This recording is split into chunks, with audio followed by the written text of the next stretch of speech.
ஒரு சிலருக்கு உடல் பருமன் அதிகமாக இருக்கும், இல்லை மேல் வயிறு மட்டும் தொப்பை இருக்கிறது, இல்லை அடிவயிற்று பகுதியில் தொப்பை இருக்கிற மாதிரி ஃபேட் டெபாசிட் ஆகி இந்த மாதிரி ஒரு சில இடங்களில் மட்டும் நமக்கு அந்த உடல் பருமன் இருக்கிற மாதிரி தோன்றும் இல்லைங்களா? இதற்கு என்ன பண்ணலாம்? அந்த இடத்துல ஸ்பெஷலாக ஏதாவது நம்ம ஆயில் அப்ளை பண்ணலாம். இந்த கண்டிஷன் நிறைய பெண்களுக்கு ஆஃப்டர் அந்த சைல்ட் பர்த்துக்கு அப்புறம், குழந்தை பேர் பிறந்ததுக்கு அப்புறம் நமக்கு இந்த பிரச்சனை நிறைய பேர் ஃபேஸ் பண்ணுறதுக்கு நம்ம என்ன பண்ணணும்னா, வெயிட் லாஸ் பண்ணும்போதே சில விஷயங்களை நம்ம ஃபாலோ பண்ணிக்கிட்டே வரணும். அதற்கு எக்ஸ்டர்னலாக நம்ம பயன்படுத்தக்கூடிய சில மூலிகை தைலங்களை நம்ம ஃபாலோ பண்ணும்போது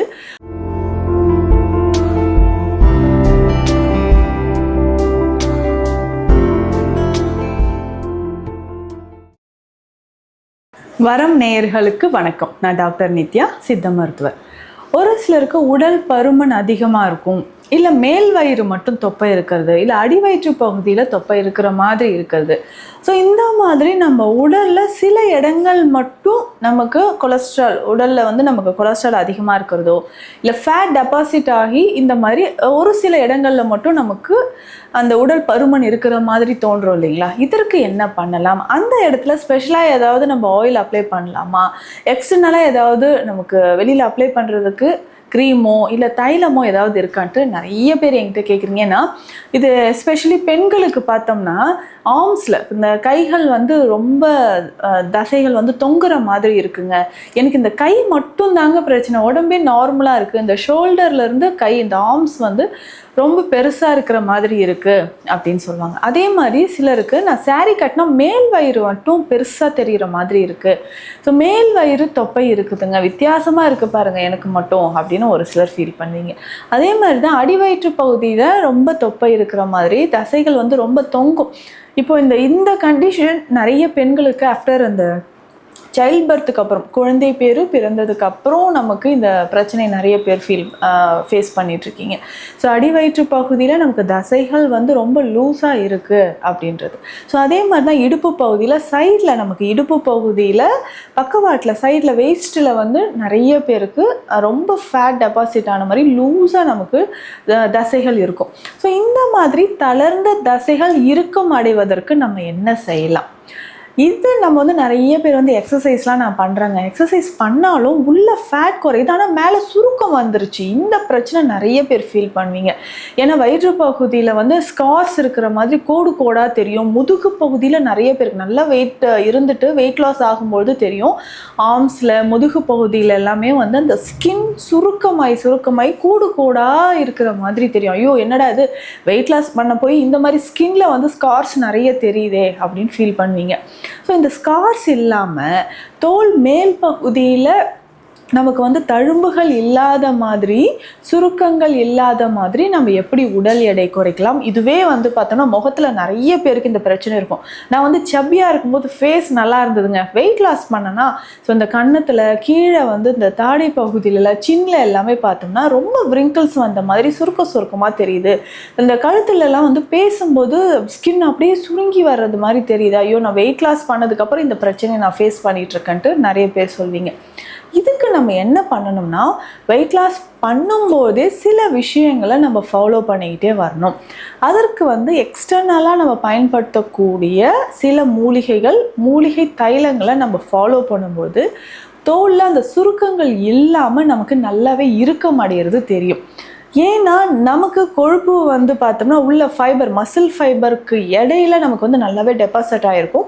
அது கரைய சூப்பர்ஃபிஷியல் லேயர் என்ன ஆகுதுன்னா அப்படியே சுருக்கம் அடையிறது. ஸோ லைக் அந்த பலூன் மாதிரி தான். ஸோ தண்ணீர் நம்ம ஒரு பலூனில் வச்சுருக்கோம், இல்லை ஏர் இருக்கும்போது லூஸாக நம்ம ஏர் எடுத்ததுக்கப்புறம் அந்த பலூனில் எவ்வளவு தளர்வுகளும் சுருக்கங்களும் இருக்கோ அதே மாதிரி நம்ம ஸ்கின்ல அந்த மாதிரி தளர்வுகள் இருக்கும். ஆனால் இது ரொம்ப ஈஸியாக நம்ம இறுக்கமான ஒரு உடல் கட்டமைப்பை பெற முடியும். ஸோ ஆஃப்டர் சைல்ட் பர்த்துக்கு அப்புறம், டெலிவரிக்கு அப்புறம் பார்த்தோம்னா பெண்கள் இறுக்கமான ஒரு உடல் பெறுவதற்கு என்னென்ன வழிமுறைகள் இருக்குது? ஸோ நேச்சுரலாக நம்ம வெயிட் லாஸ் பண்ணுறதுக்கு நிறைய வழிமுறைகள் செய்வோம். இதில் வெளிப்பிரயோகமாக சில மூலிகைகளை நம்ம அப்ளை பண்ணும்போது ஸ்கின் நமக்கு நல்லாவே இறுக்கம் அடையும். இதற்கு பேசிக்காக ஒரு சீக்ரெட் அப்படின்னு சொன்னோம்னா, துவர்ப்பு சுவையுள்ள மூலிகைகளை நம்ம பயன்படுத்தணும். பொதுவாகவே சித்த மருத்துவத்தில் அதிகமான உதிரப்போக்கு இருந்தாலோ தளர்ந்த இப்போ வந்து நர்வ்ஸ் எல்லாமே நமக்கு வீக்காக இருக்குது, தளர்வு ஏற்பட்டிருக்குன்னா தொறுப்பு சார்ந்த பொருட்கள் கொடுப்போம். அதிகமான உதிரப்போக்கு இருந்தாலும் தொறுப்பு சம்பந்தப்பட்ட பொருட்களை நம்ம கொடுப்போம். ஸோ இந்த மாதிரி இருக்கக்கூடிய சமயத்தில் இந்த தொறுப்பு சக்தி இருக்கக்கூடிய மூலிகைகளை பயன்படுத்தும் போது நல்ல நமக்கு ஒரு மாற்றம் கிடைக்குதுன்னு சொல்லலாம். இதை எப்படி பயன்படுத்தலாம் அப்படின்றதும் நான் சொல்கிறேன். இதற்கு என்னென்ன மூலிகைகள் தேவை அப்படின்னா, திரிஃபலா சூரணம் நமக்கு தேவைப்படுது. கடுக்காய், நெல்லிக்காய், தாண்டிக்காய் இது மூன்றும் தேவை. இதனோடு இன்னும் வேறு என்ன மூலிகைகள் நம்ம சேர்க்கலாம் அப்படின்னா, மாசிக்காய் தேவை. மாசிக்காயை பொறுத்த வரைக்கும் நம்ம உடலில் எங்கே நமக்கு வந்து பிரச்சனைகள் இருந்தாலும், முக்கியமாக யூட்ரஸ் ரிலேட்டடான ப்ராப்ளமாக, உடல் எடை குறைவதற்கு, கொலஸ்ட்ரால் லெவல் அதிகமாக இருக்குது அது நமக்கு குறையணும்னாலும் நமக்கு மாசிக்காய் ஒரு முக்கியமான ஒரு மூலிகையாக தேவைப்படுது. மாசிக்காய் பொடியும் நம்ம இதனோட சேர்த்து எடுத்துக்கணும். அதுக்கப்புறம் பார்த்தோம்னா முக்கியமாக நமக்கு மருதம் பட்டை. இந்த மருதம் பட்டைன்னு சொல்கிறது பொடியாகவே நமக்கு கடைகளில் இருக்கும், அதை நம்ம வாங்கிக்கணும். இதனோட கஸ்தூரி மஞ்சளும் எடுத்துக்கணும். ஸோ எல்லாமே இப்போ திரிஃபலா சூரணம், அதாவது கடுக்காய், நெல்லிக்காய், தாண்டிக்காய் மூன்றுமே 100 கிராம் இருக்கணும். மற்ற மூலிகைகள் எல்லாமே நான் சொன்னதும் 100 கிராம் எடுத்துக்கணும்.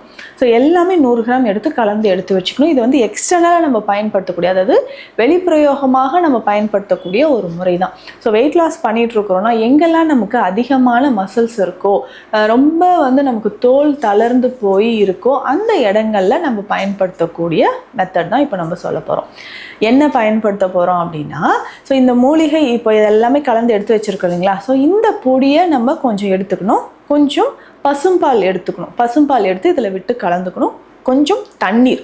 ஸோ இது ரெண்டும் நல்லா மிக்ஸ் பண்ணிக்கணும். மிக்ஸ் பண்ணிவிட்டு நம்ம எங்கெல்லாம் உடலில் நமக்கு தசைகள் தளர்வாக இருக்கோ, அடி வயிற்று பகுதியில், மேல் வயிறு, நம்ம கை தொடை பகுதியில் எல்லாமே இதை நல்லா அப்ளை பண்ணணும். ஸோ இதை அப்ளை பண்ணும்போது நமக்கு கொஞ்சம் ட்ரையாக இருக்கிற மாதிரி இருக்குன்னா ஒரு 2-3 துளிகள் தேங்காய் எண்ணெய் சேர்த்துக்கலாம். சேர்த்து நம்ம லேசாக மசாஜ் பண்ணணும். ரொம்ப அழுத்தி பண்ணக்கூடாது, லேசாக மசாஜ் மாதிரி பண்ணணும். ஒரு 5-10 நிமிடங்கள் அந்த இடத்துல நம்ம ஜென்டலாக மசாஜ் பண்ணிட்டு வரணும். ஸோ இப்போ நம்ம வந்து காலையில் ஒர்க் அவுட்ஸ் பண்ணுறீங்க, எக்ஸசைஸ், யோகா பண்ணுறீங்கன்னா மாலை நேரத்தில் இது பண்ணலாம். இல்லை காலையிலே டைம் இருக்குது அப்படின்னா இந்த பொடி எல்லாத்தையும் நம்ம பாலில் மிக்ஸ் பண்ணி கொஞ்சம் தேங்காய் எண்ணெய் சேர்த்து உடலில் நம்ம அப்ளை பண்ணலாம். இதில் முக்கியமாக என்னென்னா, கால்களில் வெரிகோஸ் வெயின் ப்ராப்ளம் இருக்கும் நிறைய பேருக்கு. வெரிகோஸ் வெயின் இருந்துக்கிட்டே இருக்குது, அந்த வெயின்ஸ் எல்லாமே வெளியில் தெரியுதுன்னா அதற்குமே இது வந்து எக்ஸ்டர்னலாக நம்ம பயன்படுத்திக்கலாம். இப்போ தோலில் இதனால் நிறைய பெனிஃபிட்ஸ் என்னென்னா, தோலில் இருக்கக்கூடிய சரும பிரச்சனைகள், அங்கங்கே நமக்கு வந்து கரும்புள்ளிகள் இருக்குது, ஃபங்கல் இன்ஃபெக்ஷன் இருக்குன்னா அது எல்லாமே இதிலே நமக்கு சரியாகிறதுக்கான வாய்ப்புகள் இருக்குது. தோல் சம்மந்தப்பட்ட பிரச்சனைகளும் இதில் குணமாகுது. ஸோ இதை பயன்படுத்திட்டு நம்ம வெதுவெதுப்பான தண்ணீரில் குளிச்சுட்டு வரோம். ஸோ இதை தினமும் பயன்படுத்தினா நல்ல ரிசல்ட் கிடைக்கும். முடிந்த அளவுக்கு வாரம் 3 முறையாவது இந்த மாதிரி நம்ம செய்யணும். ஸோ இந்த மாதிரி நம்ம தொடர்ந்து செஞ்சுக்கிட்டே வரும்போது இதனோட உடற்பயிற்சியும் உணவு முறைகளும் நம்ம ஃபாலோ பண்ணிக்கிட்டே வந்தோம்னா அந்த தளர்ந்த தசைகள், தோல் எல்லாமே இறுக்கமடைய ஆரம்பிக்கும். இது முகத்தில் தேய்க்கலாமா அப்படின்னா தாராளமாக பயன்படுத்தலாம். ஸோ டெய்லி அட்லீஸ்ட் நம்ம வந்து உடல் முழுவதுமே பயன்படுத்த முடியலன்னா முகத்திற்காவது டெய்லி நம்ம ஃபேஸ் பேக் மாதிரி இதை போட்டுட்டு வரலாம். ஸோ இதுவுமே வந்து பசும்பால் கொஞ்சமாக ஒரு 2-3 ட்ராப்ஸ் வந்து ஹனி மிக்ஸ் பண்ணி ஃபேஸில் அப்ளை பண்ணிட்டு வந்தோம்னா இந்த தளர்ந்து இருக்கக்கூடிய முகம், நிறைய பேருக்கு ஒரு 40 இயர்ஸ் கிராஸ் ஆகும்போது முகத்தில் இந்த சின் வந்து டவுன் ஆகிருக்கும், கொஞ்சம் தொங்கின மாதிரி இருக்கும். ஸோ கீழ் உதடு பகுதியில் வந்து ஒரு கோடு விழுந்து லிப்ஸே வந்து பார்த்தோம்னா கீழே இறங்கின மாதிரி ஒரு ஷேப்பில் இருக்கும். என்னடா ஃபோட்டோஸ் வச்சு பார்த்தா தெரியும் 5 இயர்ஸ் பேக் இப்படி இருந்தது, இப்போ கொஞ்சம் டவுன் ஆன மாதிரி இருக்கு ஃபேஸில்.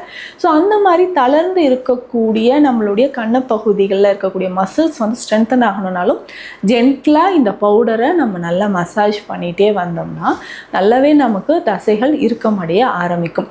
உணவு முறையை பொறுத்த வரைக்கும் டெய்லி 3 லிட்டராவது தண்ணீர் ரொம்ப அவசியம்.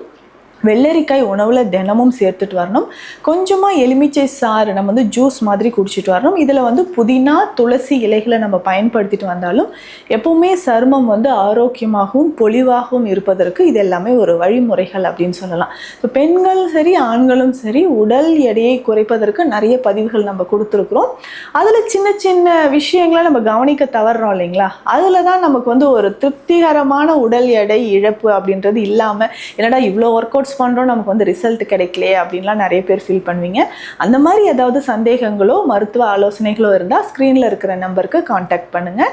ஸோ இது தொடர்பாக நமக்கு வந்து டீடாக்ஸ் பண்ணுறதுக்கோ, ஸோ பாடியில் இருக்கக்கூடிய அந்த டாக்ஸின்ஸ் ரிமூவ் பண்ணுறதுக்கோ, ஹெல்த்தியான வெயிட் லாஸ்க்கு நிறைய சிகிச்சை முறைகளும் சித்த மருத்துவத்தில் இருக்குது. ஸோ இந்த பதிவு உங்களுக்கு பயனுள்ளதாக இருக்கும்னு நம்புகிறேன். மீண்டும் அடுத்த பதிவில் சந்திக்கலாம். நன்றி.